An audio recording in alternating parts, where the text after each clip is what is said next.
The filler is mixed to a thick butter type consistency. The cracks need to be raked out to a V shape, which helps the filler to bond and not fall out. The filler is pressed into the crack in one direction and the excess removed in another direction, but leaving the filler proud so that the excess filler can be rubbed down to the surface, making it flush and smooth. Here we are using a Continental filling knife.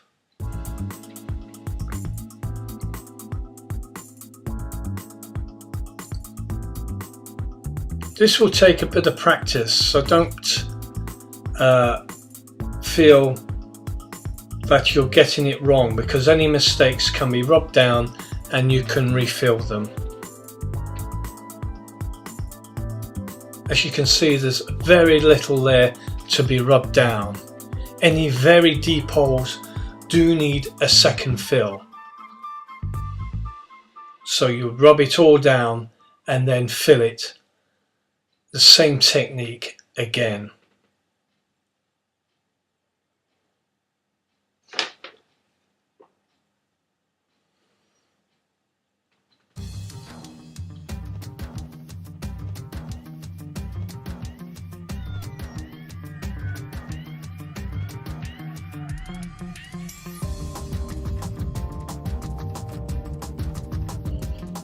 Here we have a paint that flaked and scrapes back, and you can see the sort of indentation that it's left.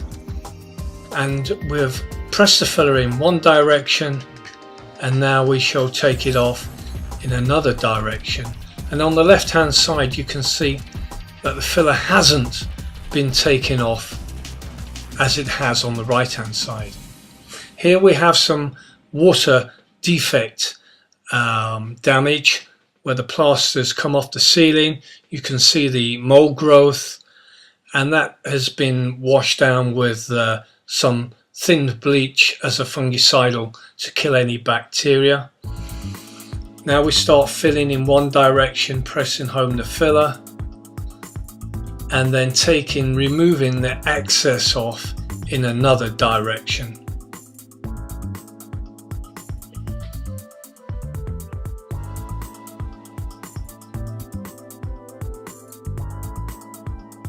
You can see it's quite thick, the ridge, the part of plaster that's come away. It's all been scraped off and cleaned back. That there's no bits, no sort of dust or, as I say, fragments of anything left on the surface.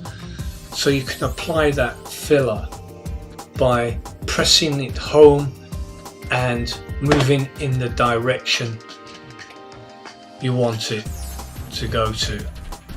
There we're working from the edge, out from the edge and up, pressing home that filler into the ceiling line to get a nice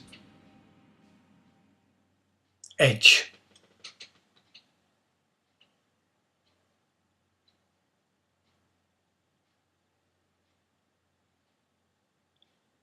Keep adding the filler onto the Continental filling knife and just keep going back into the same direction here as if you were using plaster.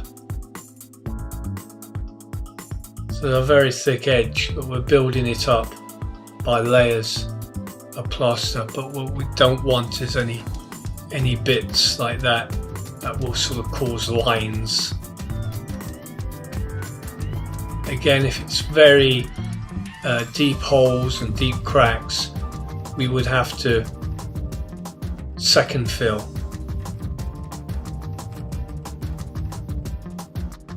Just filling that piece that was left.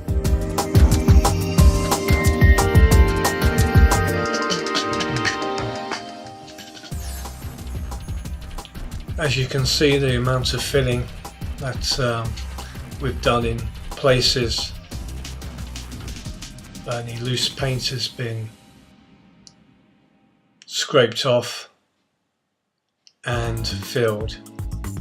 You see the filler starting to dry out, where the lighter shade is dry and the darker shade is still wet.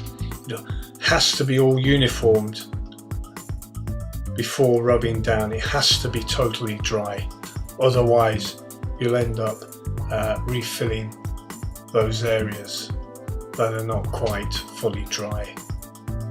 Apologies for the light, we couldn't get any sort of electrics to put artificial light in.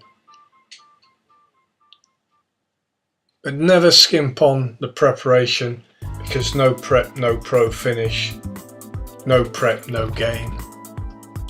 And the line is due to 2 different colours.